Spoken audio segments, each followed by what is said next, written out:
basically 3 lanes in each direction. Well, the Elysian Park area, and that is going to cause some problems, especially if they make any kind of exit. There are a number of areas that this vehicle, especially if it gets on surface streets, that could weave in and out of traffic and make it a little bit more difficult. And it's always, to me, a little bit more dangerous when it's on surface streets anyway, this late at night. And as you mentioned, some of those more narrower thoroughfares. Indeed, police actually prefer, if it's going to stay on the freeway, because it's definitely a lot safer. Once it goes into residential areas, of course, there's pedestrians, cyclists, and these days, you never know where you're going to see a large group of people pop up. So definitely keeping it on the freeway is the way to go. But right now, this driver right there in that #1 lane, right there by the center divider, going very quickly. If you're just joining, Juan, guess what? What? 120. This vehicle is 120 going. now. That's what we're told. 120 miles per hour. I can hardly get that out my mouth.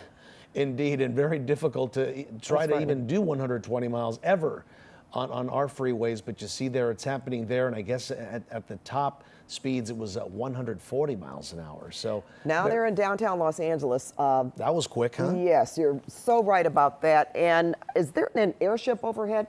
I did see a night sun light, on which the car. But wondering if the CHP is still close behind, because we know when they get to speeds at that high, that generally the ground vehicles will pull back a bit because they know that it's still being followed by the chopper. That is the case. And look what we've put up there on the right side of your screen, folks. You can follow along to see just how quickly this car is going. Look at this, 123. Look at that. It just keeps going up and down there. But quite the speed right now as this pursuit continues. Pat mentioned whether or not there was some law enforcement still behind. From this vantage point, Pat, we don't see it, but our guess is that this driver wanted for some sort of narcotics sale, definitely wants to get away, and perhaps in his rearview mirror, he does see some blue and red lights following behind him. So again, for him, very fortunate, or her, that there are not lots of cars out there tonight on the 110 freeway. We were in Glendale just, 2-3 minutes ago, and now we're in downtown Los Angeles. So this car going very quickly down the freeway. Now he's in South Los Angeles, and I'm just going to say this. How is that possible, Pat? You know what? Going 120 miles an hour, I would suspect that there's a lot of narcotics involved here for that person to be trying to get away from police. And then again, you never know, because it could be some kind of three-strike scenario. Correct. You never know, or they may not have proper, anything. I don't want to say too much here. I don't want to get myself in trouble talking about people that I don't know. We don't know the complete circumstances, but we do know narcotic sales. And still, if that's what they're chasing this person for, I would think that there was quite a bit involved. And Pat, I'm looking here at some of the notes that our assignment desk has put in. It seems like we picked it up right around 9:10 tonight when the pursuit was at the westbound 134 and the 2. That was at 9:10, and by 9:17, Pat, 7 minutes later, he was at the 110 and Exposition. So you don't want to be. Can you believe how fast this guy's going? I mean, that is fast. No, we haven't seen speeds like that. All right, now he's getting into, if he exits a heavy populated area, also industrial. Is that him right there on the surface street, Pat? Yeah, we're not exactly sure. Yeah, if he has, it might be him. He is on the surface street. He's going definitely fast, and Sky 9 is over it right now. So off the 110 freeway, we're going to figure out exactly where. He may have gotten off at Exposition, not sure, but we just lost the signal there. Yep, there it's back. But here's the dangerous part. Now he's on surface streets in a very busy, congested area of South Los Angeles. University there, USC. Still, all right, now the car is coming to a stop. Well, one person got out, so there was more than one person. Yep. Well, that was confirmed that there is at least more than one person in this vehicle. That's new information for us.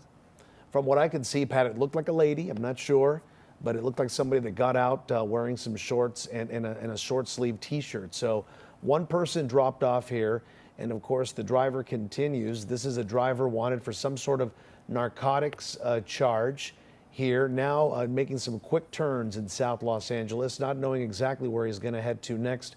But this quickly quickly. And you know, it would be interesting to Yep. know, Juan, if we had noticed that the CHP backed off a bit, and the airship overhead has their Right. night sun on Yep. on this vehicle here.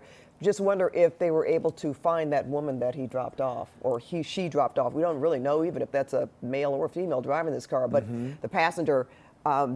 It would be interesting to see if they were enough behind this vehicle where they could have where they picked could have her spotted up. her getting out of the car, Exactly. right?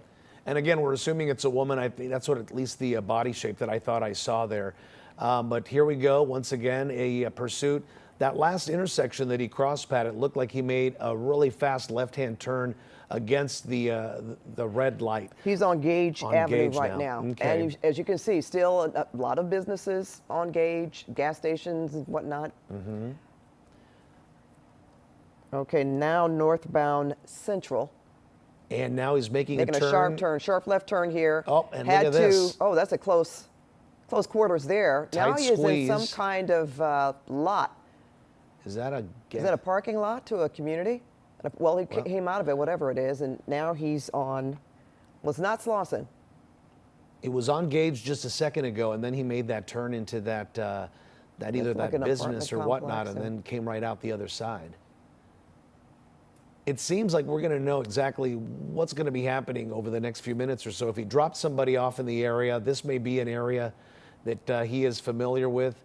And they usually figure that out soon enough, and they may be able to run up, lay some spike strips down, or do something to stop him. Now he's went Another tight sharp turn squeeze, around yeah. that vehicle that was parked there. Is he Again- on westbound 54th? Avalon Boulevard now. All right. Avalon Boulevard And Pat. making another sharp he hit the turn. curb there. Did you see that? Yeah, I got in some trouble, and very close to And those he's cars jumping out. there. Now the Doors driver open. is jumping out, Yep. And he hit crashed that into pickup another truck. vehicle. He is on the run. The street's a little really bit dark dark. there, folks, but we're going to try. There he is, right in the middle. Well, the night sun has Yep. him. And hopefully there are some other vehicles, units on the ground that may be able to Yep. find that person. If they had picked up the passengers, certainly they would be able to. Yeah. I What's saw a it- dog running. Must have heard some commotion. What's interesting, Pat, it didn't take spike strips or a pit maneuver. It took a curb and some poor driving that basically brought this pursuit into a foot bail. And it's what we're seeing right now. And he is really, Yeah, he's almost running as fast as he was driving. At one point, he got up to speeds of 120 miles per hour. Now, is he going into a residence one? it looks like it's Can't a really re- tell, but yeah, it looks like looks yes, like he is. it, a residence or maybe some apartments that are out there in South Los Angeles. Again, pretty dark.